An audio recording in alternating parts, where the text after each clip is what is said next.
ته څنګه عاجز صاحب یې چې تا د بل زوی راوستلی دی او ټوله شپه و تا ته ولې تا ته دا اختیار چا در کړی دی؟ ته په دا نه خبر چې ورځ ته مردارېږې؟ ته په دا نه خبر چې ورځ به ستا د جنازې اعلان کېږي؟ ته په دا نه خبر چې ورځ به ستا هم د زړه څو والونه بندېږي؟ ته په دا نه خبر چې ورځ به اعلان کېږي چې دا پلانی حاجي صاحب کینسر سلو او تا په خپل فارم هاوس کې د بل بچان راوستلي دي، د بل لوڼې دې راوستلي دي؟ عجبه بله درته کوم. ما ته بله ورځ یو ډېر خاص کسانو حال را سره وکړي، موږ تاسو سره میلاویږو. اخیر رالو مجلس مې ورسره وکړي، مجلس مې ورسره وکړي. دا یو ډېر لوی ډاکټر و، د آغا خان و، دلې څو ورځې خدمات چې د هغه کړي وو، نو دی و هغه د هنځي و د چترالو د کوم ځای. ما ته ویل مولوي صاحب ما ابولس د کوټې پر ښار ستا بیان واورېدی، که څومره زه په پښتو پوره پوهېږم نه، خو ما ستا بیان واورېدی. بیا ما کوشش شروع کړي هله هله هله هله تر تازه ځان راورسوم. نن مې دا دی ځان راورسوي. نو ما ډاکټر صاحب راته وایه څنګه خبره ده؟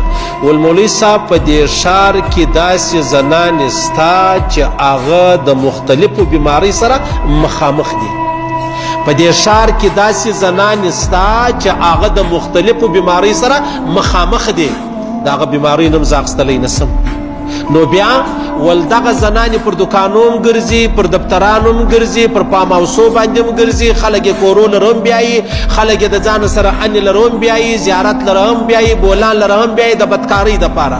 نو بیا ول مولوي صاحب په دې زنانو کې دغه بیماري ده، یو ډېره بیادبي ماب، ډېره بیادبي ماب، هغه د ایډز بیماري چې موږ ته یې کومه بولو. علاحده د دې ورځ منځل کېږي پر دنیا چې دا څومره خطرناکه بیماري ده او دا څومره بیکاره بیماري ده او څومره انسانان په دا رقم بیمارۍ کې مبتلا سوي دي، د هغې بیمارۍ مړه سوي دي.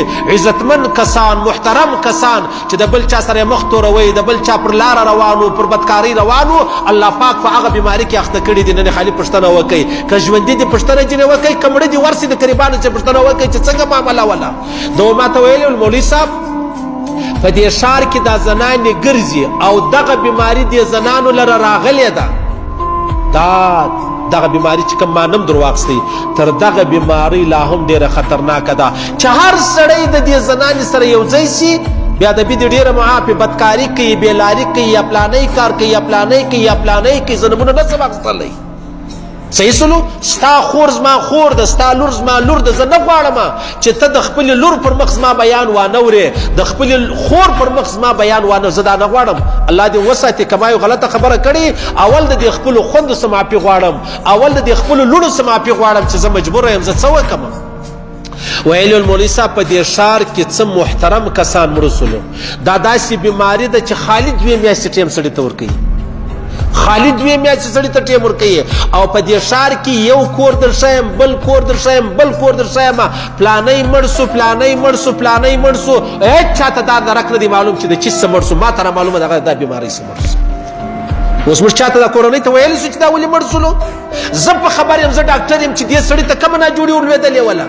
نن په دې ښار کې چې خلک وژل کېږي، محترمې کورنۍ دي، عزتمنې کورنۍ دي، هغه وژل کېږي، هغه مري، څوک یې نه وژني. خدای په خپله یو ناجوړي ورباندې راشي، په 2 میاشتې اندر کې دی ولاړ شي مړ شي. بس نو حاجي صاحب مړ سولو، انو پلانی مړ سو، پلانی انو ونسي جنت. څه کیسه وه؟ د زړه دوره پر راله.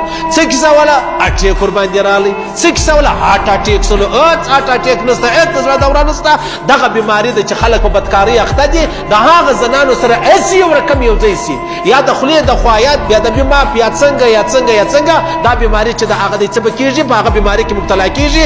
2 میاشتې بعد هغه سړی مري، هېڅ چاته پته نسته چې دا ولې مړ سو. زه در ښیم ولې خپل قوم خبر کا، حالانکې دی اسماعیلی و، دی زموږ د مذهب ولانه. صحیح سلو ذمواره سړی ولو، د زړه درد یې درلودی. ما ول الله اکبر، الله اکبر، څنګه خبرې دي، څنګه معامله ده. نن دی ما ته وایي مولوي صاحب په دې ښار کې ذمواره کسان نشته. خو ما د څو کسانو سره مشوره وکړه، دا مولوي صاحب سره ملاوېږم، د ده سره ملاو سه بل څوک غواړي هم نه. زه چا لره ورغلم دروازه یې نه راخلاصوله، زه چا 10 واره پلاني غټ سړي لره ورغلم، ولاکې زما سره ملاقات کوئ. ما دا خبره ورته ښووله چې ستا په وطن کې، ستا په کور کې دا مشکل راغلی، دا مشکل له منځه وباسئ. او زنان هم د باره سره راغلي دي، زموږ د دې خپل صوبې نه دي، د بلې صوبې سره راغلي دي، په هغه بیمارۍ باندې مبتلا دي. او دا رقمه په 2 میاشتې کې یو محترم سړی مري، بیا به دا جنازه وړل کېږي، بیا به نو مولوي زه وکئ او دعا وکئ. د سارا دعا مې په یاد دی، په پښین کې چې ورشي پلانی مولوي صاحب دعا وکړه هغه دعا وکړه پلانی کلي مولوي صاحب دعا وکړه هغه دعا وکړه 21 نایان راغلي دي 21 دعاوې وکړي منیر شاکر پر چم باندې هغه ظالم په یوه دعا جنت ته رابوتي دا 20 دعاوې ولې ضایع کوئ صحیح سلو دا اصل خبره دا ده چې دی مړ دی د چی څه مړ دی دی د هغه بدکارۍ څه مړ دی دی د هغه بیمارۍ څه مړ دی دی د هغه بیمارۍ چې په چا کې بیماري وه هغه یې ځینې واخیستله په 2 میاشتې کې ولاړی صحیح سلو